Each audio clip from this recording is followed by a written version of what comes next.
اور وہ لوگ قابل داد ہیں کہ جو دولت کی کثرت کے باوجود تکبر کی اس خصلت سے اور نمایاں ہونے کی اس آرزو سے مبرہ ہے۔ ایسے لوگوں کی کمی بھی معاشرے کے اندر نہیں ہے، جگہ جگہ ہمارا بھی جانا ہوتا ہے۔ کچھ لوگ ایسے ہوتے ہیں کہ دولت کی کثرت کے باوجود ان کے اندر عجز، خاکساری اور انسانی ہمدردی کے جو جذبے ہیں وہ قابل داد ہیں، اور میں ان پہ جتنی بھی داد ان کو دوں کم ہے۔ اللہ تعالیٰ ان کی عزتوں میں مزید فراوانی عطا فرمائے۔ گلی گلی کوچے کوچے ایسے لوگ بھی بکھرے ہوئے ہیں۔ حج کا یہ تیسرا مقصد تھا، مساوات۔ حج کا چوتھا مقصد ہمیں ہمارے ماضی سے جوڑنا ہے۔ ہمارا جو ماضی ہے، ہماری جو تاریخ ہے، اس سے ہمیں جوڑنا، یہ حج کا چوتھا مقصد ہے۔ آپ دیکھ لیجئے، ملاحظہ کر لیں پورے حج کو، ہم ملت خلیل سے ہیں اور ہمیں ماضی سے جوڑا گیا۔ طواف کعبہ ہے، پہلے چکر رمل کے لگائے جاتے ہیں۔ رمل کیا؟ جس طرح پہلوان اکھاڑے میں چلتا، تھوڑا سا ٹہل ٹہل کے، کندھے چکا کے، اس طرح طواف کرو، پہلے چکر رمل کے لگاؤ۔ اللہ کا گھر اور اکڑ کے چلے، لیکن تاریخ ڈھونڈی تو یوں ماجرا سامنے آیا کہ فتح مکہ کے دن کافر چھتوں پہ تھے، مسلمان شب و روز ہجرت مدینہ کے بعد جنگوں کی محنت، دین کے لیے تگ و تاز اور جد و جہد میں مصروفیت کی وجہ سے سخت کمزور تھے۔ کافروں نے کہا دیکھو مکے میں تھے تو آسودہ تھے، یہاں سے چلے گئے نا تو دیکھو کیا حال ہو گیا۔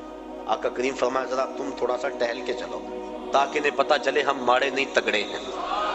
ان کو دکھلانے کے لیے اس انداز کے ساتھ پہلے چکر رمل کے لگوائے، اللہ کے گھر کے سامنے۔ اب کفار چھتوں پہ موجود نہیں ہوتے، علت ختم ہو گئی۔ جب علت ختم ہوئی تو معلول بھی ختم ہونا چاہیے تھا، لیکن علت ختم ہوئی، معلول ختم نہیں ہوا، چکر اسی طرح لگائے جاتے ہیں۔ گو کافر نہیں دیکھ رہے، یار کی سنت کو تو ادا کرنا ہے۔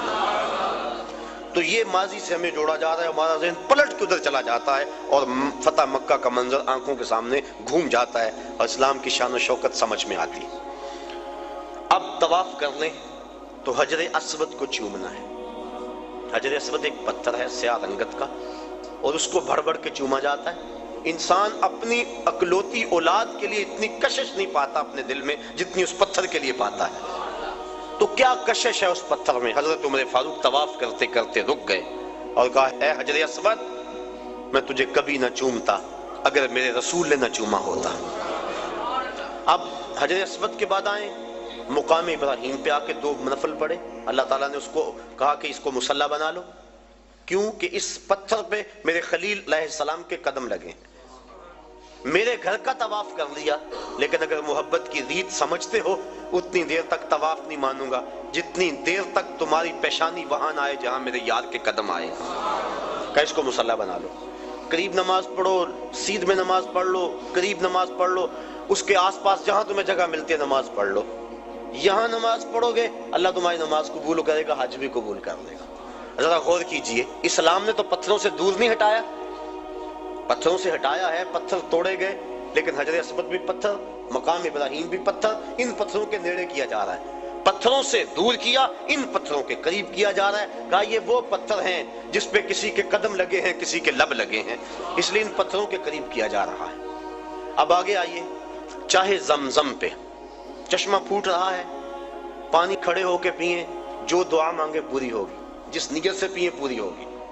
دنیا کے اوپر جتنے بھی چشمے جاری ہیں، وہ کشمیر میں ہو یا دنیا کے کسی اور خطے میں، وہ چشموں کو جاری کرنے والا کون ہے؟ اور چاہے زمزم کو جاری کرنے والا کون؟ سب چشموں کا خالق اور جاری کرنے والا اللہ۔ تو اس چشمے کو بھی اللہ نے جاری کیا، باقی دنیا کے چشموں کو بھی اللہ نے ہی جاری کیا، لیکن اس چشمے کا پانی کھڑے ہو کے پئیں، اس کا پروٹوکول ہے، اعزاز ہے۔ باقی چشمے بھی اللہ کے جاری کردہ، اس میں کیا خصوصیت ہے؟ اس لیے کہ اس چشمے نے اللہ کے نبی کے قدموں کے بوسے لیے ہیں، حضرت خلیل کے فرزند ارجمن حضرت اسماعیل کے بوسے لیے، ان کے قدموں کے بوسے لیے۔ اور جس نیت سے پیو، علماء کہتے ہیں اس نیت کو اللہ پورا فرما دیتا ہے۔ سین حرم میں بڑا ہجوم تھا، ایک بہت بڑے محدث آئے ہوئے تھے، لوگ ان کی زیارت میں بڑھتے تھے، رش بڑا تھا، جو مسافہ کرتا دھکا لگتا آگے چلا جاتا، پھر دوسرا آدمی آ جاتا۔ ایک آدمی نے دیکھا، اس کا جی چاہا کہ میں ان بزرگوں کے پاس چند لمحوں کے لیے بیٹھوں، چونکہ اللہ والوں کی صحبت بہت بڑی دولت ہے، اگر مل جائے تو غنیمت سمجھنا چاہیے۔ تو وہ چاہے زمزم پہ آئے، آب زمزم پیا، اور پھر ان بزرگوں کے پاس جا کے کہنے لگے ایک مسئلہ پوچھنے آیا ہوں۔ انہوں نے کہا پوچھو۔ کہا سنا ہے آب زمزم جس نیت سے پیو وہ نیت پوری ہو جاتی ہے، تو کیا یہ ٹھیک ہے؟ تو وہ محدث جن کے پاس ایک لمحہ بھی نہیں تھا، لوگ لائن میں آتے اور آگے جاتے، کہنے ہاں بالکل ٹھیک ہے۔ کہا پھر میں ابھی آب زمزم پی کے آیا ہوں اور اس نیت سے پی کر آیا ہوں کہ آپ سے اللہ کے رسول کی 100 حدیثیں سنوں گا، یہ ہے میری نیت، اور ابھی میں پی کے آیا۔ تو وہ فرمانے لگے بیٹھ جا، پھر باقی کام بعد میں ہوں گے، پہلے 100 حدیثیں سن لیں۔ تو آب زمزم جس نیت سے پیا جائے وہ نیت پوری ہوتی ہے۔ کیا اعزاز ہے اس میں کہ اس نے اللہ کے نبی حضرت اسماعیل علیہ السلام کے قدم چومے ہیں۔ آگے آج صفا مروہ پہ میں یہ عرض کرنا چاہ رہا ہوں، آج کا مقصد ہے ہمیں ماضی سے جوڑا جا رہا۔ صفا مروہ نصف میل کی دوڑ ہے اور 7 چکر میں 3.5 میل بن جاتے ہیں۔ حاجی تھکا ہوا ہوتا ہے لیکن اس کو یہاں حکم ہے دوڑنے کا، اور وہاں عجیب مستی میں لوگ دوڑ رہے ہیں، بچے بھی، بوڑھے بھی، جوان بھی، مرد و زن، جن سے دوڑا نہیں جاتا وہ ریڑیوں کے اندر ان کو ڈالا ہوا ہے، ان کو کھینچا جا رہا ہے، وہ بھی دوڑ رہے ہیں۔ میلین اخضرین کے اندر تو جو ہے وہ عجیب سما ہوتا ہے، سروں کا سمندر نظر آتا ہے۔ دوڑنا بھی کوئی عبادت ہے، دوڑے جا رہے ہیں، مقصد کیا؟ حضرت حاجرہ تو اس لیے دوڑی تھی کہ ان کو بیٹے کے لیے پانی چاہیے تھا، حاجی کی بغل میں پانی کی بوتل ہوتی ہے، اور وہ تو اس لیے دوڑی تھی کہ بیٹے کے لیے پانی کی تلاش تھی، اور یہاں حاجی کے ساتھ بیٹا بھی دوڑ رہا ہوتا ہے، ماں بیٹا باپ بیٹا کٹھے دوڑ رہے ہیں، پانی کی بوتل بغل میں ہے لیکن دوڑ رہے ہیں۔ تو کیا یہ پانی کے لیے دوڑ رہے ہیں؟ نہیں۔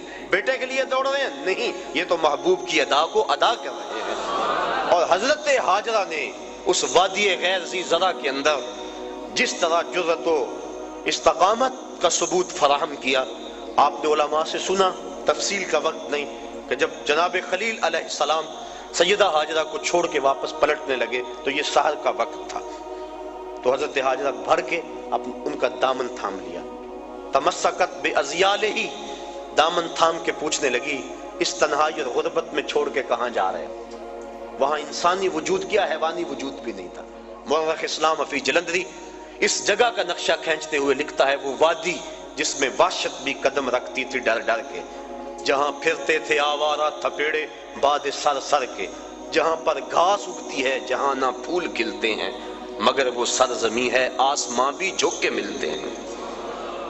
محیط پہاڑوں میں دن کو ڈر لگے، عورت ذات اور معصوم بچہ گود میں، نہ پینے کے لیے کچھ ہے نہ کھانے کے لیے کچھ، نہ کوئی ہمسائیگی، عورت کا وجود۔ حضرت حاجرہ کو حضرت ابراہیم علیہ السلام جب چھوڑ کے جانے لگے دامن تھام لیا، کہا اس تنہائی اور غربت میں چھوڑ کے کہاں جا رہے ہیں؟ کوئی جواب نہ دیا۔ پھر قدم اٹھایا تو آگے بڑھی، پاک تینت خاتون نے پھر دامن پکڑا، کہا اس تنہائی میں چھوڑ کے ہمیں کہاں جا رہے ہو؟ لیکن جناب ابراہیم علیہ السلام کی آنکھوں میں آنسو تو ہیں لیکن جواب کوئی نہیں دیا۔ پھر قدم اٹھایا اور پھر دامن کو پکڑ کے کہا اس غربت و تنہائی میں چھوڑ کے ہمیں کہاں جا رہے ہو؟ میرا نونہال جو میری امیدوں کا چراغ ہے یہ ضائع نہ ہو جائے کہیں، اور یہاں پانی بھی نہیں ہے، اور میں عورت ذات، کہاں چھوڑ کے ہمیں جا رہے ہیں؟ حضرت خلیل علیہ السلام نے پھر جواب نہ دیا، تو حضرت حاجرہ نے بات کو بھانپ لیا اور کہا کیا اللہ کا یہ حکم ہے؟ قال نعم، کہا ہاں، کہا پھر آپ جائیے، آپ خیر سے جائیے، اگر اس کا یہ حکم ہے تو وہ ہمیں ضائع نہیں ہونے دے گا۔ پھر ان پتھروں میں اللہ کی بندی حضرت حاجرہ رکی، جہاں دن کو ڈر لگتا ہے، جہاں مردوں کے کلیجے اور پتے پانی پانی ہو جائیں، وہاں وہ خاتون رکی، عورت کا وجود، معصوم بچہ گود میں، تنہائی، غربت، کھانے کے لیے کچھ نہیں، پینے کے لیے کچھ نہیں، انسانی وجود کوئی نہیں، ہمسائیگی کوئی نہیں، حشرات الارض بھی نہیں پائے جاتے، زمین پہ گھاس بھی نہیں بھی ہوئی، اور رات کا لمحہ حضرت خلیل چھوڑ کے جا رہے، کہا جائیے آپ خیر سے جائیے، اگر اس کے حکم پہ چھوڑ کے جا رہے ہیں تو وہ ہمیں ضائع نہیں ہونے دے گا۔ اللہ اکبر، اللہ کی بندی حضرت حاجرہ سلام اللہ علیہا نے جرأت اور عظیمت کی جو داستان رقم کی، اور پھر بیٹے کے لیے بے تابانہ دوڑ رہی ہیں، کبھی صفا پہ کبھی مروہ پہ، اللہ کے حکم کے لیے یہاں رکی، کہا میری بندی میرے حکم کے لیے تو نے حد کر دی۔ ایک عورت سے یہ تصور کہ وہ اس تنہائی اور غربت میں رہے، اور پھر اس اعتماد اور یقین سے خامد کو رخصت کرے کہ آنکھ کے گوشے کو بھیگنے بھی نہ دے، کہ یہ اللہ کا حکم ہے، تو اگر آنکھ کا گوشہ بھیگ گیا تو کہیں یہ نافرمانی نہ ہو جائے، یہ تیری استقامت، یہ تیری جرأت، تو پھر دیکھ اگر تو نے یہ 7 چکر لگائے تھے، تیری راہوں پہ نبیوں کو بھی دوڑاؤں گا، تیری راہوں پہ ولیوں کو بھی دوڑاؤں گا، قیامت تک لوگ دوڑتے رہیں گے۔ وہ اعزاز اور وہ پروٹوکول دیا، نبی بھی دوڑ رہے ہیں، ولی بھی دوڑ رہے ہیں، غوث قطب ابدال بھی دوڑ رہے ہیں، ان راہوں پہ کیا کون کون نہیں دوڑا، خود امام الانبیاء ان راہوں پہ دوڑے ہیں۔ کہا دن کو جائیں دوڑ لگی ہوئی ہے، رات کو جائیں دوڑ لگی ہوئی ہے، پچھلے پہر جائیں دوڑ لگی ہوئی ہے، سروں کا سمندر ہے، برستی بارش میں دیکھیں دوڑ لگی ہے، کڑکتی دھوپ میں دیکھیں دوڑ لگی ہے۔ اب تو وہاں بڑا کچھ بن گیا، جب کچھ نہیں تھا پھر بھی دوڑ لگی تھی، کبھی وہ سائی موقوف نہیں ہوئی، لوگ دوڑے جا رہے ہیں، دوڑے جا رہے ہیں۔ چاہیے کیا؟ کچھ بھی نہیں چاہیے، پانی چاہیے نہیں، بیٹا چاہیے نہیں، دوڑ لگی ہوئی ہے۔ کہا میری بندی تو نے حد کر دی، اب قیامت تک تیرے نام کے پھریرے لہراتے رہے۔ اللہ اکبر۔ اب یہ دیکھو یہ بھی ماضی سے میں جوڑا جا رہا ہے۔ اب آگے بڑھ جائیں، جب سائی مکمل کر لیں تو قصر کرائیں یا حلق کروائیں، سر منڈوا دیں۔ یہ سر کیوں منڈوایا گیا؟ اس لیے کہ بال اتر جائیں، پھر غسل ہوگا، احرام اتر جائے گا تو انسان ہلکا پھلکا ہو جائے گا، تر و تازہ ہو جائے گا، بال اتر جائیں گے۔ یہ مقصد اگر ہوتا تو جس کے بال ہوتے اس کو تو حکم دیا جاتا، لیکن حکم ہے کہ ایک شخص پیدائشی طور پہ گنجا ہے، اس کے سر پہ ایک بال بھی نہیں ہے، اب اس کو حکم ہے کہ وہ خالی استرا لے اور اپنے سر پہ پھیرے۔ امراء الموسیٰ للکوسیٰ فی الحج، وہ لے استرا اور اپنے سر کے اوپر، جلد کے اوپر خالی پھیرے۔ کوئی اسے دیکھے یوں کرتا ہوا تو کہے گا کہ یہ اس کی عقل ٹھیک ہے، سر پہ تو بال بھی نہیں، استرا پھیر رہا ہے، بال ہوں تو استرا پھیرے۔ تو وہ اسے کہے گا میاں بالوں کو اتارنے کے لیے استرا کوئی نہیں پھیرتا، یہ تو محبوب کی ادا کو ادا کیا جا رہا ہے۔ اللہ اکبر۔ دیکھ لے پورا حج دیکھ لیں، رمی جمار دیکھ لیں، شیطان کو کنکر مارے جا رہے ہیں۔ حضرت ابراہیم، حضرت اسماعیل علیہ السلام کو تو نظر آیا تھا شیطان، حاجی کو نظر آتا ہے؟ اسلام تو ایک لمحہ بھی بے مقصد گزارنے سے روکتا ہے کہ ایک کام بھی بے مقصد نہ کرو۔ یہاں شیطان نظر بھی نہیں آ رہا اور پھر بھی کنکر پھینکے جا رہے ہیں۔ حضور کا نام آتا ہے نا لبوں پہ، ہم چوم کے آنکھوں سے لگا لیتے ہیں، بس طبیعت معترض ہیں۔ ہم کہتے ہیں یار مسند فردوس دہلمی کی روایت ہے، حضرت آدم علیہ السلام جب چلتے تھے پیچھے آواز آتی تھی، پوچھا مالک یہ کیا ماجرا ہے؟ کہا تیری پشت میں نور مصطفیٰ رکھا ہے، فرشتے اس کی زیارت کے لیے تیرے پیچھے چلتے ہیں۔ کہا مالک وہ نور تو میں بھی دیکھنا چاہوں گا۔ کہا پھر اپنے ناخنوں میں دیکھو، جب ناخنوں میں ظہور ہوا تو چوم کے آنکھوں سے لگا لیا۔ تو ہم بھی اس سنت کو ادا کرتے ہیں، کہتے ہیں یہ تو لکیر کی فقیری ہے، انہیں تو نظر آیا تھا، تمہیں نظر آتا ہے؟ ہم کہتے ہیں مینا میں تمہیں نظر آتا ہے؟ تمہیں نظر نہیں آتا، لکیر کے فقیر وہاں بنتے ہو کہ نہیں؟ تم اس لکیر کے فقیر ہو، ہم اس لکیر کے فقیر بھی ہیں اور اس لکیر کے فقیر بھی ہیں۔ نظر آئے نہ آئے لیکن چوم کے آنکھوں سے لگاتے ہیں کہ یار کی سنت کو تو ادا کر رہے ہیں۔ تو پورا حج دیکھ لیں، ہمیں ہمارے ماضی سے جوڑا جا رہا ہے، یہ حج کا ایک جو ہے وہ بنیادی مقصد تھا۔ حج کے اور بھی کچھ مقاصد ہیں لیکن وقت میرے سامنے اتنا ہے کہ اس کے دامن میں اتنی گنجائش نہیں کہ میں تفصیل سے کسی اور عنوان سے گفتگو کروں۔ صرف 2 جملے۔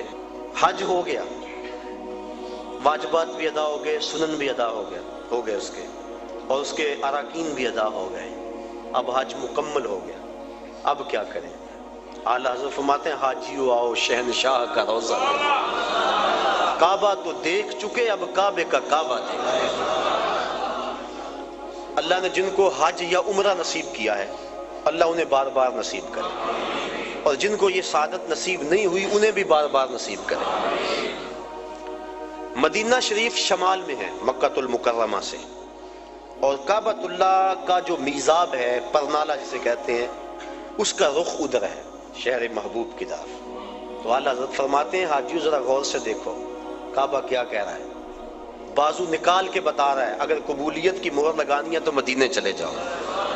اللہ اکبر۔